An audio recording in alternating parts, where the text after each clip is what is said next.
আপনি তো আমার থেকে বেশি কিছু চিনেন না। মুখ্যমন্ত্রী 4 বছর মন্ত্রী ছিলাম, 21 বছর ওনার দল করেছি। সবাই ওখানে ল্যাম্প পোস্ট, একটাই পোস্ট। যখন মোথাবাড়িতে ঘটনা ঘটে তখন লন্ডনে মনে হচ্ছে রাত্রি ছিল বা সকাল ছিল, ওনারা দেরি করে ঘুম থেকে ওঠেন। এখানে যেগুলো ল্যাম্প পোস্ট সব জায়গায় মডেল এক, কিন্ডার এবং সাঁইথিয়াতে যা হয়েছে, মোথাবাড়িতেও তাই হয়েছে। 8টা দোকান, 6টা মুসলমানের দোকান হাত দেয়নি, 2টো হিন্দু দোকান ভেঙেছে। মোটরসাইকেল ভেঙেছে, মহাদেবের মূর্তি লাগানো ছিল। ছানার গাড়ি মেরেছে ঘোষ, যাদব সমাজ টার্গেটেরা, যাদব সমাজ ঘোষ দেখলেই মারে।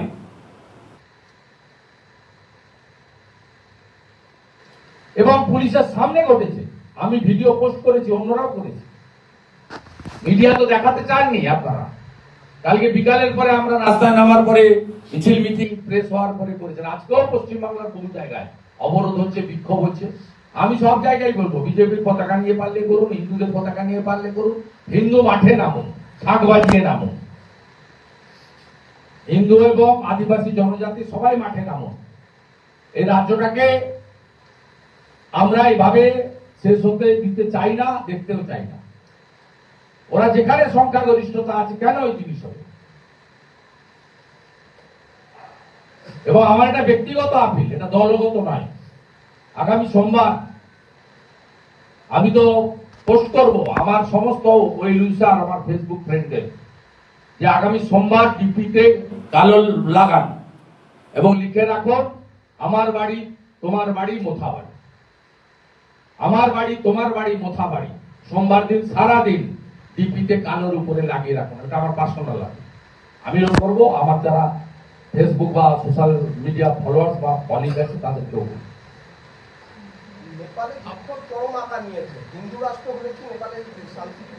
ওটা ইতিহাস বলছে, ওটা হিন্দু রাষ্ট্র ছিল, হিন্দু রাষ্ট্র হবে।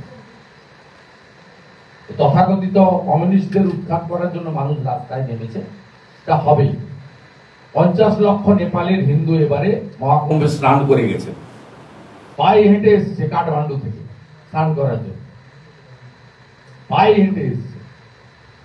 মহাকুম্ভের পূর্ণ স্নান এক হয়েছে হিন্দুস্তান। হিন্দুস্তান মানে গোটা পৃথিবীর হিন্দু যেখানে যেখানে আছে সবাই এক হয়েছে। নেপাল হিন্দু রাষ্ট্র। ভাটপাড়া আপনি গিয়েছিলেন অর্জুন সিং এর ওখানে। ভাটপাড়া যেভাবে দিনের পর দিন গুলি বোমা কাণ্ডব চলছে, লোকে বলছে স্বস্তি চাইছি, যা পুলিশ দিতে ব্যর্থ। এই যে ভাটপাড়া, ব্যারাকপুর শিল্পাঞ্চল, রোজ বোমা গুলি তাণ্ডব, বলছে পুলিশ ব্যর্থ, আমরা স্বস্তি চাইছি। এলাকার বাসিন্দারা স্বস্তি তখনই হবে যখন মমতা ব্যানার্জি প্রাক্তন মুখ্যমন্ত্রী। যোগীজির মতো রাজ যেদিন স্থাপিত হবে পশ্চিমবঙ্গে, সেদিনই শান্তি ফিরবে। উত্তরপ্রদেশে শান্ত আছে, সবাই ধর্ম পালন করছে, রামনবমীর প্রস্তুতিও চলছে, আবার ঈদের প্রস্তুতিও মুসলিমরা নিচ্ছে, কারোর কোনো সমস্যা হচ্ছে না। গুন্ডামি, দেশ বিরোধী কাজ, আমি একা থাকবো, অন্য লোক থাকবে না, কি ভাষা, পুলিশ গুলি করতে পারবে না, হিন্দু শূন্য করে দিন, জয় শ্রীরাম ড্যাশ ঢুকিয়ে দেব, কি ভাষা। ধর্মীয় পতাকা নিয়ে কোন ধর্মে আছে, দোকান ভাঙছেন, বাড়ি ভাঙছেন, লোকে মারছেন, আগুন লাগাচ্ছেন। রামনবমী নিয়ে কেন বলছেন যে নতুন রামনবমী উৎসব পুজোর পারমিশন দেবো না? কে বলেছে? কোথায় লেখা আছে? আমি আপিল করছি পুলিশকে, এগুলো করবেন না। যারাই করবে নিশ্চিতভাবে যে গাইডলাইন রয়েছে, গাইডলাইন মেনে আপনারা পারমিশন দিন, বাধা দেবেন না। আর বাধা দিলেও সনাতনীদের বলবো শান্তিপূর্ণভাবে, পুলিশ যেখানে বাধা দিবে সেইখানেই বসে পড়ে রামজির পুজো করুন, ভজন করুন, কীর্তন করুন, জয় শ্রীরামের ধ্বনি দিন, হাতে ধ্বজ রাখুন, শঙ্খ বাজান, এবং আমাদের যে সনাতনী বাদ্যযন্ত্র, সেই বাদ্যযন্ত্র দিয়ে জয় শ্রীরাম ভগবান পুরুষোত্তম রামচন্দ্র মহারাজকে তাকে শ্রদ্ধা জ্ঞাপন করুন, যিনি ছিলেন আদর্শ রাজা, সুশাসক এবং সমস্ত অশুভ শক্তিকে ধ্বংস করে শুভ শক্তি বিজয়ের প্রতীক। অতীতের ঘটনাকে উল্লেখ করে আয়োজকরা তারা বলছেন 43 জায়গায় হামলা হতে পারে বা অশান্তি হতে পারে। প্রশাসন কি যারা বলেছেন তারা বলতে পারবেন, নাম নবমী উৎসব কমিটি থেকে তারা বলেছেন, তারা এই কাজগুলো করেন, আমি সেটা নিয়ে মন্তব্য করব না। 43 না 143, আপনার রামনবমী হওয়ার আগেই যদি মোথাবাড়িতে আক্রমণ হয় তো বুঝাই যাচ্ছে পুলিশ যেভাবে ধমক দিচ্ছে। পাশেই মুর্শিদাবাদ জেলা, সেখানে নবগ্রাম থানার দেওয়ালে সই ছাড়া সিল ছাড়া নোটিশ টাঙানো হয়েছে।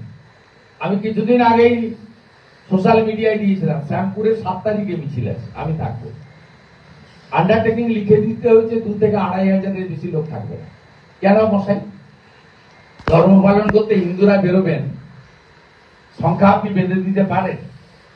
শান্তি রাখতে হবে, মাইকে নিয়ন্ত্রণ রাখতে হবে, এগুলো কিছু কিছু বলতে পারেন, আপনাদের এগুলো গদ। আপনি বলতে পারেন যে 2,500-এর বেশি হিন্দু, 2 লক্ষের বেশি হিন্দু থাকে শ্যামপুরে, আপনি রেস্ট্রিকশন দিতে পারেন। আমি অন্য ধর্মের লোকের মিছিলে, শোভাযাত্রায়, ধর্মকথায়, সমাবেশে আপনি অন্য ধর্মকে বলতে পারবেন যে আপনি 2,000-এর বেশি, 3,000-এর বেশি লোক আনতে পারবেন না? পারবেন, ক্ষমতা আছে। এই যে হিন্দুদেরকে বাধা দেওয়া, হিন্দুদেরকে দমন পীড়ন করা, হিন্দুদের অনুষ্ঠানগুলোকে বন্ধ করার পরিকল্পনা চক্রান্ত করা, যে কাজটা ধর্মীয় লোকেরা করার আগে, অন্য ধর্মের লোকেরা করার আগে আপনারা পুলিশ করছেন, এটাই পশ্চিমবঙ্গের মানুষের কাছে আমার প্রশ্ন। যে হিন্দুরা এখনো মমতা বন্দ্যোপাধ্যায়কে ভোট দেন, তাদের কাছে আমার প্রশ্ন যে আপনারা কাকে এই চেয়ারটায় বসিয়েছেন?